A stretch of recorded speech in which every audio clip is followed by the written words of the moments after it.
So the playoffs are over. The Royals got knocked out in the ALDS by the Los Angeles Angels, who then went on to play the New York Yankees in the ALCS, and they got knocked out by the Yankees, and the Yankees then knocked out the Cubs in the World Series. So the Yankees have won their 28th World Series, and Jason Hamill gets another ring, beating his former team that he did win a ring with. And just taking a look at a little bit of the playoff bracket on your screen right now, you can see that the World Series, obviously, Yankees beat the Cubs, but the ALDS was the Yankees over the Dodgers, and the NLDS was the Cubs over their division rival, the Milwaukee Brewers. I don't know if they're really rivals. I would assume they don't really like each other. I'm not really up to date on if Cubs and Brewers fans don't like each other. I would assume there's, like, no... They don't like each other, though, because they're in the same division. I don't know, I'm just rambling at this point. But this is the off-season video where we go over who we re-signed, who we offered qualifying offers to, if we made any trades in the off-season, just everything in the off-season. In my opinion, the best part of doing a franchise is building teams, and off-season is when you do that. So, let's get into it.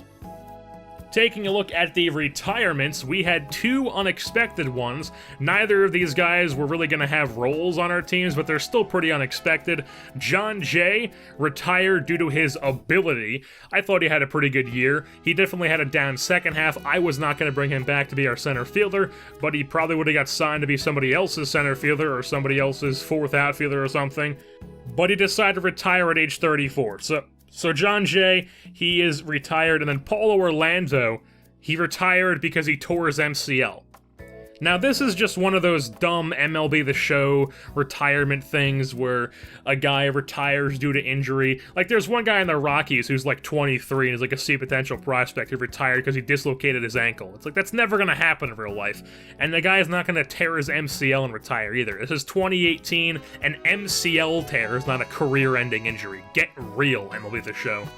But as far as who made the Hall of Fame, that is Adrian Beltre of the Texas Rangers, and then Ichiro Suzuki, obviously, of the Seattle Mariners. They both made the Hall of Fame. And now taking a look at our re-signs. As far as guys who are eligible for free agency, Mike Moustakas, we did not offer him a contract, but we did offer him a qualifying offer. I'll show you if he accepted that a little bit later in this episode. Salvador Perez, we offered him the qualifying offer just to make sure that we do get something for him if he doesn't sign our contract, but he did indeed sign the contract for 3 years, $58 million, and honestly, this is probably the most questionable move, the move with the most question marks that I've ever made in any of my franchise series ever, because usually I'm pretty conservative with money and stuff, and I don't really like to go out and spend big money on really anybody, let alone a catcher who has been basically just a great defensive catcher who can't hit at all for us. He hits a few home runs, but, like, not consistently. Questionable move, in my opinion, but I have to. I can't just not re-sign Salvador Perez. We'll deal with it as it goes along if he continues to not play well, but as of right now, he is our starting catcher. Kelvin Herrera, he was re-signed for 2 years, $12.8 million over those 2 years. He's our closer for 2 more years, nothing more to say about that. And then Luke Hochshaver and Drew Butera are the two guys who are also free agent eligible. Those guys are not being brought back, so they're going to be with different teams in 2019. Matt Harvey is going to be brought back. He was offered 1 year, $600,000. He'll be back for at least another year. He's definitely going to be in the AAA to start the year. As you'll see as we go into free agency, you'll see who I got to be in the rotation, but he's definitely going to be in the year in the AAA. He's either like the 6th or the 7th guy on the depth chart, or maybe even 8th guy, depending on how people perform. We also decided not to bring back Ryan Goins or Abraham Almonte. Neither of those guys really played big roles for us. Ryan Goins was just kind of there because he was already on the Royals roster, and I couldn't really just get rid of him because that'd be just stupid. And then Abraham Almonte, he was just kind of there too. He didn't really do much. I don't really have any plans for him. So they're both just getting walked. They're both arbitration eligible, but I'm just not going to offer them arbitration. They're just walking into free agency eventually. Jake Junis, our starting pitcher, we signed him to a 5-year deal. Now, it may sound ridiculous, but he is going to keep getting better. He is a young pitcher. He's just going to keep getting better, and we have him at a $2.2 million per year. So rather than him having like one breakout season where he like is like a Cy Young contender or something, and then him wanting like $10 million after that season, we just have him for $2.2 mil for 5 more years. So that's just a cost-controlled contract right there. It's kind of like a Jose Ramirez type thing, where if he ever breaks out, he's gonna be getting underpaid. Jesse Hahn, we brought back on a 1-year, $650,000 deal. He's starting the year in our MLB rotation. If he doesn't play well, he'll just end up down in AAA as like a depth starter, but as of right now, he is in our rotation as like our 4th or 5th guy. Luis Cessa, we brought him back. Obviously, another guy who is a depth starter. 2 years for him, $1.2 mil over those years. He's just a guy who, if he improves, you don't really have too many plans for him. He was not the main piece of that trade, the Jason Hamill trade. Brad Keller re-signed on a 3-year deal, $1.8 mil. That's just like a few $100,000 per year. He's a guy, he's like 23, I think. He's a guy who I have big plans for, hoping he can break out for us and be a pretty solid reliever for us out of the pen. Rafael Montero signed for 2 years, $1.6 million. Oh my god, Jersey, you should DFA a guy with multiple options. How about no? Okay?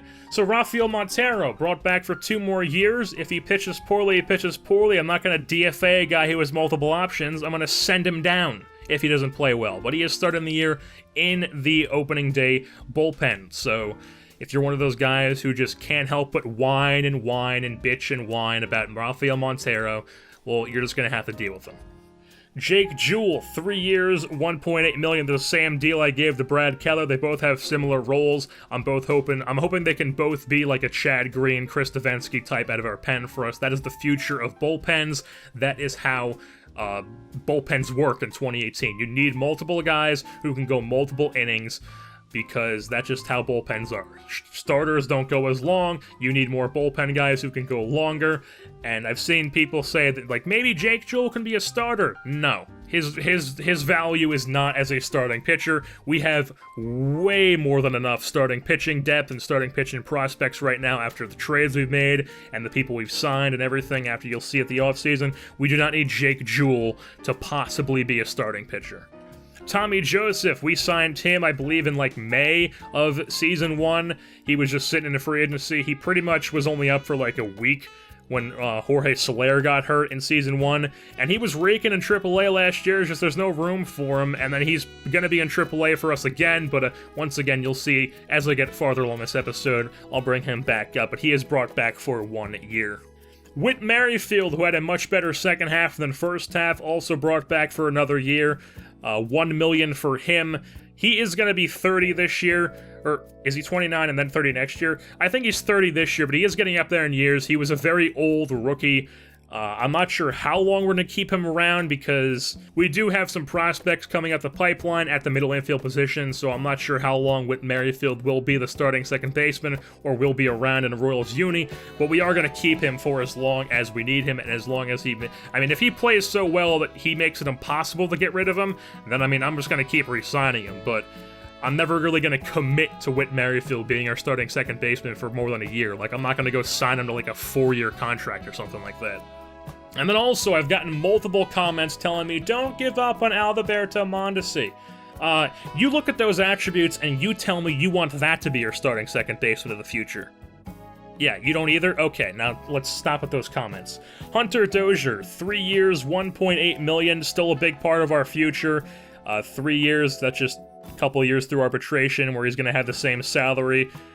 Miguel Andujar, 3 years, $1.7 mil, similar deal with Dozier. I don't know if Andujar is going to start the year at the major league level, but he is a part of our plans. If not this year or not halfway through this year, then he's definitely going to be on the opening day roster for 2020, which is Season 3.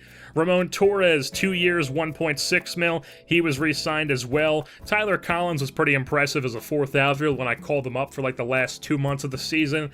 So I re-signed him. He'll just be in AAA again as a depth outfielder if we need him.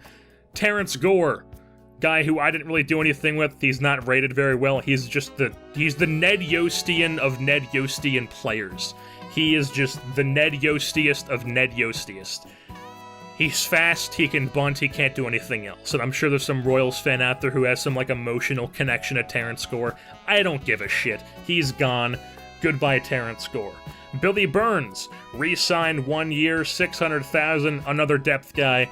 He's not going to be in the MLB right now, but if we do eventually need an outfielder, he could be a guy who I look at to call up. Bubba Starling, former first-round pick, or not former, but first-round pick from 2014, I think, of the Royals. I don't have the number in front of me right now, but I believe it's 2014, maybe 2015, or maybe Dozier was 2015. Anyway, Bubba Starling not being brought back. There's no point to bring him back. He's just taking up space. I'm not going to have him start at a position where I could have, like, a younger guy who actually has decent potential play at that position. So, Bubba Starling, he's not brought back, and fun fact, he did sign with the Tampa Bay Rays, so we'll see if he ends up on the Rays at some point in this franchise at the Major League level. Jorge Bonifacio, similar thing with Jake Junis here. We signed into a 4-year, $8.5 million deal. Jorge Bonifacio, he's just going to keep getting better. Look at his attributes right now. He's already a great player, but he's just going to keep getting better. He does have the beat potential. He had a great year last year. We're hoping he's going to capitalize on it again this year, and we just hope he's going to keep getting better. So if he has, like, some breakout year where he's a monster, he's only getting paid $2.1 mil per year for the next 4 years. So it's going to be a steal of a contract if he does break out. It's even a great contract right now as it stands. And now moving on to the free agency portion of this episode, the first guy we went out and got to improve our bullpen is a guy who missed all of 2018 recovering from Tommy John surgery, former St. Louis Cardinals closer Trevor Rosenthal. He signed into a 1-year, $3 million contract. So he'll be with us for a year. If he ends up pitching well, I might re-sign him, I might not, but not going to commit to a guy who does have some question marks since he did just recover from Tommy John surgery. Alexi Amarista, just a guy to be in the minor leagues as a depth guy, utility guy. You want a lot of those guys who can play a lot of different positions, especially with the new age of baseball being 3-man benches. You can't afford to have so many different guys with so many different roles on the bench. Typically, you want a catcher, you want a utility guy who can play multiple positions, and that opens up your third spot to be whatever you want. It could be a power-hitting pinch hitter for your team, it could be another outfielder, it could be another infielder, it could be whatever you want. So if you have that utility guy on the bench, it opens up all those spots. So Amarista, just one of the many we're going to be signing here in this offseason.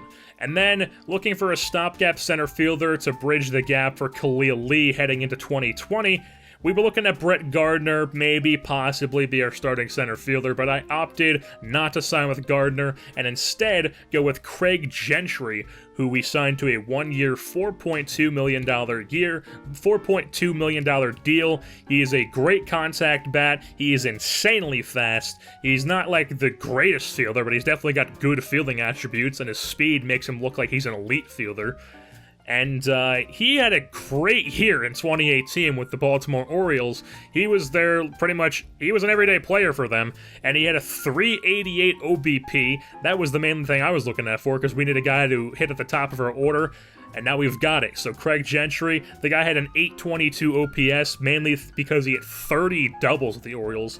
An absolutely amazing season for him in Baltimore in 2018. Hopefully he can capitalize that and maintain some of that production here in Kansas City. We were also looking to add a couple starters to possibly be like 1-year guys or stopgap guys or just maybe guys who were going to be with us for a couple years.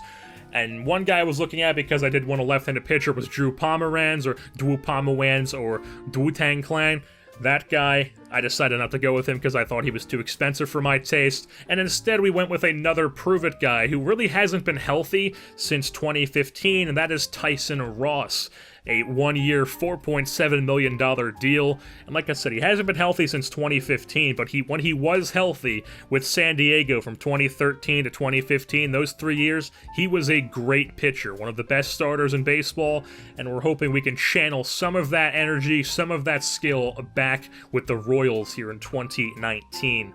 So the 3 big main signings that I was alerted about throughout the offseason First one, Zach Britton to the New York Yankees. The Yankees did not go after Harper, they did not go after Machado, they did not go after any of those guys. They instead went after Zach Britton, because we all know the New York Yankees need more bullpen guys. So Zach Britton is now on the Yankees to add along with Chapman, to add along with Robertson, to add along with Betances, who doesn't have the issues that he has in real life in this game. All these guys, Chad Green, Tommy Kahnle, all these guys, the Yankees now have Zach Britton on top of that. And then Bryce Harper went to the San Diego Padres. The Padres from the clouds! Absolutely out of nowhere, the Padres now have Eric Hosmer and Bryce Harper. So look out for the Padres to be a pretty decent team with those guys plus their prospects coming up at the pipeline here in this franchise. And then Manny Machado went to the Washington Nationals. Washington decided to spend the money they could have spent on Bryce Harper to keep him there on Manny Machado. And you may ask yourself, I mean, that's fine, they've got Manny Machado now, but where's he gonna play? They have Rendon at third, they have Trey Turner at shortstop. So you're saying, okay, well, we'll just move Trey Turner to second base. Where's Daniel Murphy gonna play? There's no DH in the National League. Their entire infield is set. They've got the reigning MVP, Ryan Zimmerman, at first base. There's nowhere for Manny Machado to play. This is the same situation that happened in MLB 17, the show's franchise for me, the Atlanta Braves series, where the Dodgers signed Manny Machado, and rather than playing, and since they have a stacked infield, rather than moving somebody to second base, they just played Machado at third along with Justin Turner, so both guys played about 80 games a season because they just flat out 50-50 splitted guys like Justin Turner and Manny Machado. And I remember they signed Manny Machado like the year after Turner was like the runner-up in the MVP, had like an absolutely lights-out year, so the AI in this game is questionable. So Manny Machado now on a team where he doesn't have a spot to play. So somebody in that insane infield is going to be a bench player. But good news for us, Mike Moustakas has accepted his qualifying offer.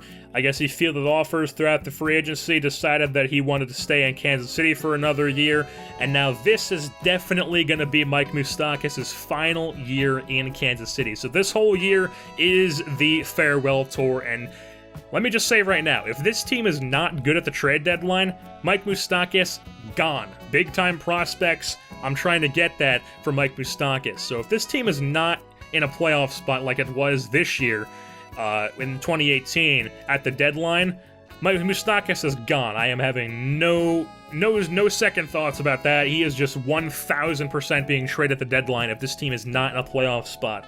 But if he is, then obviously he's going to help us with that playoff spot, and we'll just probably offer him again a qualifying offer, but then he might accept it again. So I don't know what I'm going to do with him in the offseason, because I don't want him on the team next year. So I might just have to trade him, because I really don't want him on the team in 2020, because I need Miguel Andujar plus Hunter Dozier to both have spots to play at third and first, and then also DH. But like I said, we need things to happen. We need spots open for guys we have coming up the pipeline, and Moose is one of those guys who is blocking positions for people.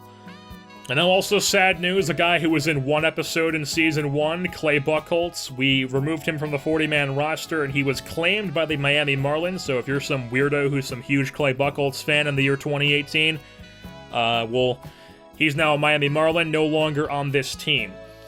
And then once the guys who had to be offered arbitration entered free agency because they were not offered arbitration by their current teams, we ended up offering a couple more guys. Fernando Abad, left-handed pitcher. I wanted to get a couple more lefties in the bullpen. Abad went on a one-year, $900,000 deal, is now going to be in our bullpen. Jose Torres, we got him through the Rule 5 draft from the Padres. They had him off their 40-man roster. I thought he was a pretty good lefty, so we decided to draft him in the Rule 5 draft.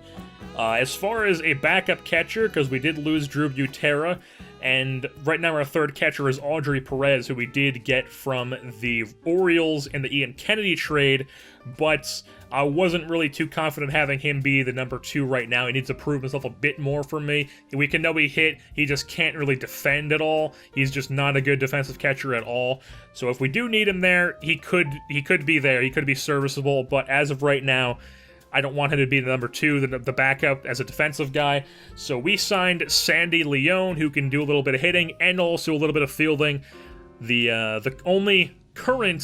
only active Hall of Famer in Major League Baseball, Sandy Leon, is now our number 2 catcher to Salvador Perez. We also signed another Red Sox, Brock Holt, as yet another utility guy on top of Amarista. And then we also signed another one after him, and that was Jurickson Profar of the Texas Rangers. They did not offer him arbitration, so we decided to jump on him. He's still got a couple more years of service time before he hits free agency, so we've still got those years.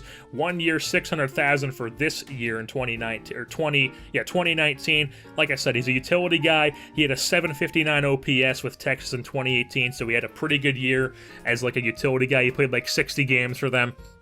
He's going to start the year in AAA for us, and Brock Holt's going to be our utility guy to start the year. But if Brock Holt plays poorly after like 2 months, Profar, he's right up there. Brock Holt, down.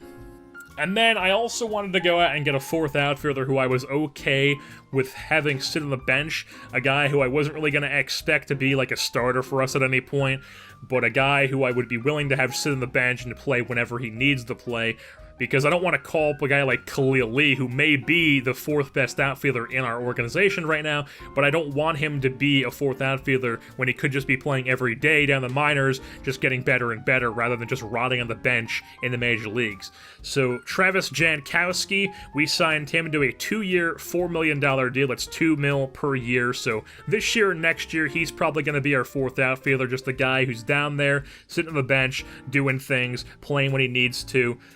He had an 827 OPS with San Diego in 2018, a 365 OBP, so I mean, whenever Craig Gentry gets tired, Jankowski is going to have no problem filling in for him in center field as a 4th outfielder on the bench. For some starting pitching depth, we also got Jose Urena from the Miami Marlins. He was not offered arbitration by them, so we jumped on that. 1 year, $540,000. He'll be in AAA for us to start the year. And then this is a little bit of an interesting move here. I decided to have a stopgap at first base. Hunter Dozier is going to be our DH in 2019, Moose at third base, and then our first baseman is going to be Joe Mauer to start the year. So Joe Mauer, we got him at $650,000 for a year, so a very, very cheap deal for Joe Mauer. And really, this is just to be a stopgap first baseman. If he plays well for us, that's cool. He can help us along the way. He can have a good year, maybe help us get to the postseason. We've got a veteran guy for the postseason if we get there. But if he sucks, he'll just get DFA'd. If there's no room for him, if he just keeps declining so rapidly that he's not performing well, he's just going to get DFA'd, and we're going to call up a guy like Tommy Joseph or Miguel Andujar or Cheslor Cuthbert or somebody like that to take his place. And we'll shift around guys' positions. Maybe Dozier will play first, and then the guy who I call up will be DH, or maybe the guy who I call up will be first, and then Dozier's still DH. It all depends, but we have a few options. But Joe Mauer did have a great 2018 with the Twins. He slashed a .310 batting average, 387 OBP. He had 7 home runs, which isn't a lot, but I mean, the guy can still hit. He's still a great contact bat, so I'm hoping he can bring some of that bat to the Royals lineup, because we definitely need some bats in our lineup. And then the last signing we made was Adam Conley of the Miami Marlins, also not offered arbitration by that team. The 28-year-old left-handed pitcher we signed to a 1-year, $3 million deal. He had a sub-4 ERA with Miami in 2018, which is pretty darn good for a team that's that bad. And we all saw how bad the NL East was in the end-of-season recap. They were really bad. So the Marlins, pretty impressed with the sub-4 ERA on that team. Is not a guy who's lights out, more of a finesse lefty. So he's only got 3 years of MLB service time, so he's got multiple years where we're going to have him for if we want him. He could be a solid left-handed pitcher for us for those multiple years if we want him for those years, or he could just be a stopgap in our rotation until some young guys are ready to take over. We'll have to do a reassessment of the roster once the next offseason comes around, but as it stands right now, Adam Conley is in the rotation.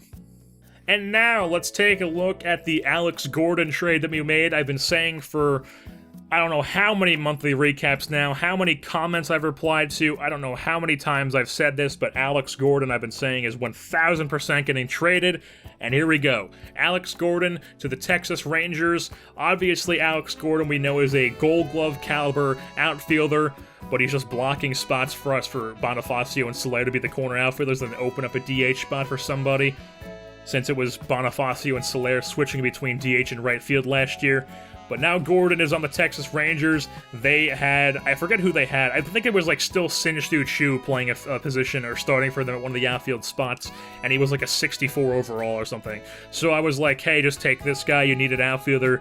Now you have a Gold Glove quality guy who definitely proved that he's still got some bat in him with us last year in 2018, as he had a, I think it was like an above average OPS, if not an average OPS. And now, we didn't really get any high-end prospects for him because the guy is 35 years old. You're not going to get, like, the Texas Rangers, like, 2 best prospects for Alex Gordon. But we did get a B potential, 62 overall left-handed pitcher, Joe Palumbo. He is a starter. He might end up getting a prospect profile, so I'm not going to show you all his ratings, but I will tell you he's a 62 overall B potential. Not the best prospect in the world, but he is definitely a decent prospect. And then just as like a guy to throw in, we got a middle infielder, Michael De Leon. He's a C potential, like 60 overall guy who maybe could be something. He's pretty good defensively, okay offensively. He's just kind of there. If he turns into something, great. If not, that's fine too, because we're not trying to get something here for the future for Alex Gordon. We're just kind of get something, if these guys turn into something, that's cool, but I mean, we're not trying to get these guys who are like 99% going to be proven things out of an Alex Gordon trade in 2019. So Alex Gordon, now a member of the Texas Rangers. And you'll be seeing the roster scroll by. That is just our team. It'll be scrolling by fast. If you want to pause at a certain position, you can and take a look at that, but it's just scrolling by real fast right now. And as far as our lineup, bench, and rotation and bullpen looks like for opening day 2019, our lineup versus righties and lefties are the same as it stands right now. Leading off in center field is Craig Gentry. Third base, Mike Moustakas hitting second. Right field, Jorge Soler in the 3-hole. Cleaning things up is the left fielder, Jorge Bonifacio, followed by first baseman Joe Mauer, catcher Salvador Perez, DH Hunter Dozier, second baseman Whit Merrifield, and then shortstop Ramon Torres. And then the 3 guys on the bench are utility guy Brock Holt. Travis Jankowski is the 4th outfielder. Obviously, Brock Holt can play outfield too, but he's more of like an infielder guy. He can obviously play the outfield if we need him to. That's why he's there as a utility guy, but Jankowski is the priority outfielder on that bench. Sandy Leon is the backup catcher. As far as the pitching goes, the rotation 1 to 5 is lefty Danny Duffy, right-hander Jake Junis, right-hander Tyson Ross, left-hander Adam Conley, right-hander Jesse Hahn, and then in the bullpen, we have Brad Keller, Brandon Maurer, Jose Torres, Fernando Abad, Rafael Montero, Trevor Rosenthal, Justin Grimm, Kelvin Herrera. And now, I've recorded this a couple weeks in advance, so I've only now have one setup guy, since I know that you can only have really one setup guy if you want them to get their innings. So I ended up moving 2 long relievers, a bunch of middles, and only 1 setup guy. So that's just how things are now. But this is how they were on opening day. So with that being said, that's going to wrap things up here for this edition of the Kansas City Royals offseason. Heading into the 2019 season now, opening day against the Toronto Blue Jays is in Toronto. Starting the year on the road, I've been your host, Jerseyborn, and I'm saying goodbye.